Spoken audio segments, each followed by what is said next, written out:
की। अभिव्यक्ति की आज़ादी बहुत प्रसिद्ध इस समय एक जुमला चल रहा है कि हमें बोलने की आज़ादी नहीं है, हमें कुछ कहने की आज़ादी नहीं है। इस कविता में भावनाएं मेरी हैं, लेकिन तथ्य सारे के सारे संवैधानिक हैं। संविधान में हमारे क्या लिखा गया है, अभिव्यक्ति की आज़ादी क्या है, उसको आपके समक्ष प्रस्तुत करना चाहती हूँ। हमारे संविधान में एक अनुच्छेद है, अनुच्छेद 19(1)(a, वहाँ से बात शुरू करती हूँ कि अभिव्यक्ति की आज़ादी क्या है।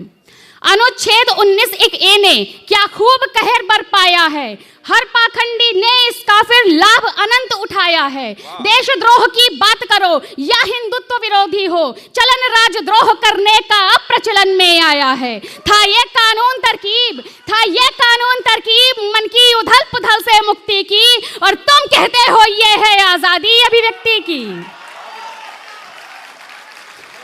जेएनयू का केस याद करिए, कन्हैया कुमार, उमर खालिद कैसे कैसे नारे लगाए थे, उन नारों को याद करिए। और नारों को याद करते हुए मैं अगली पंक्तियां रखना चाहती हूं कि देश विरोधी नारे लगा के वो हीरो बन जाता है और पूरे देश में घूम घूम के लोगों को लड़वाता है। पर देश सुरक्षित रखने वाला जो भोजन गुणवत्ता पर बोले तो दूर सुधार है, वो तो अपनी रोजी से भी हाथ है धोले। बने सबके लिए कानून एक, बने सबके लिए कानून एक, आवश्यकता है थोड़ी सख्ती की, और तुम कहते हो ये है आजादी अभिव्यक्ति की। बहुत अच्छे।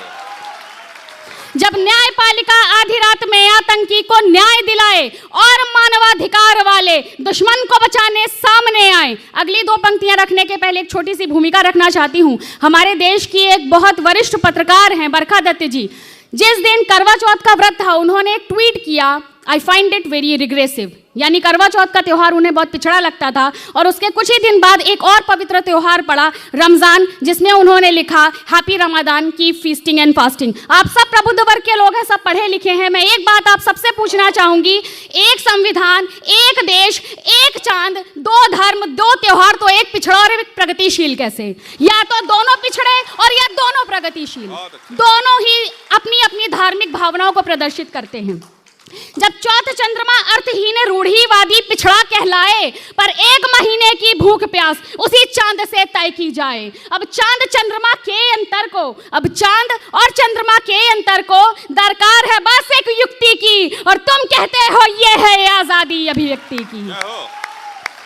बहुत अच्छे, वाह वाह। ओवैसी बोला पुलिस हटाओ हिंदू को मरवा देंगे, केरल में नेता गाय काटकर लोगों को खिलवा देंगे। इस अभिव्यक्ति में, हाँ इस अभिव्यक्ति में माँ को वो सेक्सी दुर्गा कहते हैं, और राजदीप बरखा रवीश इन बातों पर चुप क्यों रहते हैं? है दोष हमारा, कमी है हमें संस्कार और भक्ति की, और तुम कहते हो ये है आजादी अभिव्यक्ति की। हो जनगण मन या वंदे मातरम, हर बात से तुमको दिक्कत है, और जो लहराए तिरंगा उसकी समझो आई शामत है। 26 जनवरी 2018 का दिन याद करिए, उत्तर प्रदेश के कासगंज में तिरंगा यात्रा निकाली गई, जिसमें हत्या कर दी गई चंदन गुप्ता नामक एक युवक की। यह कहा गया संवेदनशील इलाके से ऐसी यात्रा, मतलब तिरंगा यात्रा निकालने की और भारत माता की जय के नारे लगाने की आवश्यकता क्या थी? फिर से एक प्रश्न आप सबसे करती हूं, वो संवेदनशील इलाका था कहां पर? पाकिस्तान में, अफगानिस्तान में, इराक में, ईरान में, और भारत में रहते हुए यदि हम सब भारत माता की जय नहीं बोल सकते तो लानत है हम सबके भारतवासी होने पर। हो जनगण मन या वंदे मातरम, हर बात से तुमको दिक्कत है, और जो लहराए तिरंगा उसकी समझो आई शामत है। क्यों शोक मनाओगे उसका, वो कौन तुम्हारा लगता था?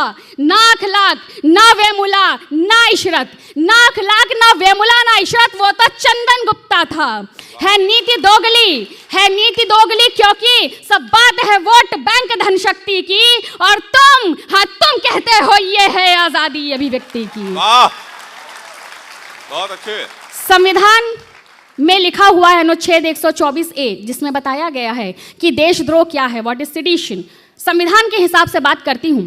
अनुच्छेद 124A मुंह खोल के सब कुछ कहता है कि देशद्रोह प्रस्तुतिकरण संकेतों में भी रहता है, जिससे स्वतंत्रता या संप्रभुता मेरे देश की आहत हो है। देशद्रोह वो शब्द सभी, चाहे लिखित में हो या मौखिक हो। बहुत अच्छा। बड़ी बुरी ये लत सबकी है, अरे बड़ी बुरी ये लत सबकी है, देशद्रोह आसक्ति की, और तुम कहते हो ये है आजादी अभिव्यक्ति की। वाह वाह वाह। तो अब मुझसे सुनो, हाँ अब मुझसे सुनो कि होती क्या असली आजादी अभिव्यक्ति की। जब सब मिलकर महिला शोषण उत्पीड़न पर आवाज उठाएं, जब सांझ ढले भी घर की बेटी घर को सकुशल वापस आए, वो होगी फिर बाबूजी असली आजादी अभिव्यक्ति की। जब जब नाग आतंकवाद का भारत में अपने फन फैलाए और उसे कुचलने हिंदू मुस्लिम सिख ईसाई साथ में आए, वो होगी फिर बाबूजी असली आजादी अभिव्यक्ति की। जब भारत के टुकड़े करने वाले अपने टुकड़े गिन ना पाए, घर घर से ये फसल लाने वाले पाकिस्तान में फेंके जाए, वो होगी फिर बाबूजी असली आजादी अभिव्यक्ति की। जब सरहद पर तैनात सिपाही गली का गुंडा ना कहलाए और मरते दम तक उसकी बीवी हर साल करवा चौथ मनाए, वो होगी फिर बाबूजी असली आजादी अभिव्यक्ति की।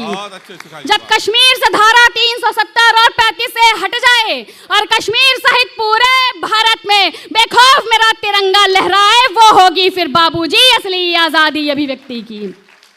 और कहे ऊर्जिता कविता मेरी जब देश के गद्दारों तक जाए और सुन के इसे फिर राखे उनकी शर्म और आंसू से झुक जाए, वो होगी फिर बाबूजी असली आजादी अभिव्यक्ति की।